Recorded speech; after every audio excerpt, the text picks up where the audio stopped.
Welcome back. I'm Marian from Engaging Curiosity. This is the second part of our resilience mini-series.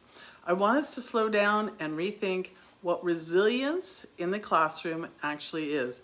And just for the record, resilience is the opposite of learned helplessness. Okay, that's what we're talking about. Because once this reframes in your mind, supporting your students feels less like another thing on your plate and more like something you're already doing. Okay, we often picture resilience as grit.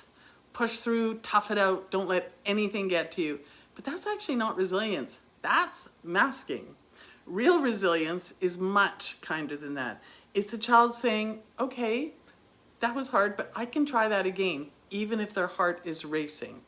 Or taking a breath after a setback instead of bursting into tears. Or asking for help calmly instead of freezing or shutting right down.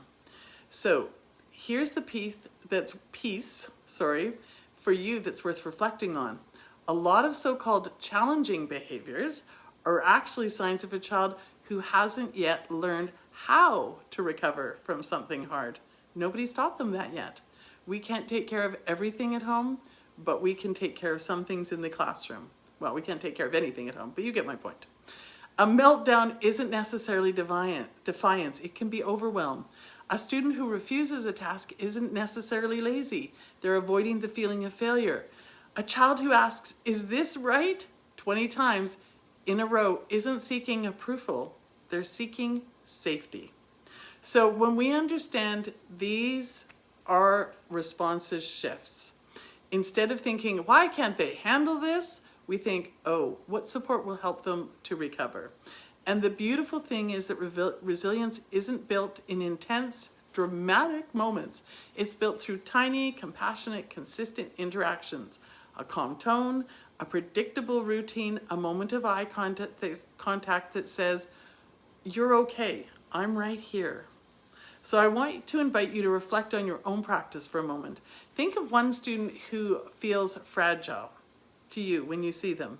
One student who seems to crumble easily. If you picture them through this lens as a child learning how to recover, what changes inside of you? How might your approach soften? How might their behavior make more sense? Okay, so now, as I said, this is part 2.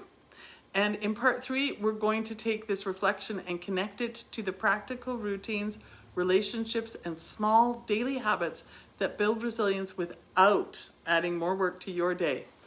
I look forward to seeing you there. Thank you so much for joining me today. Bye for now.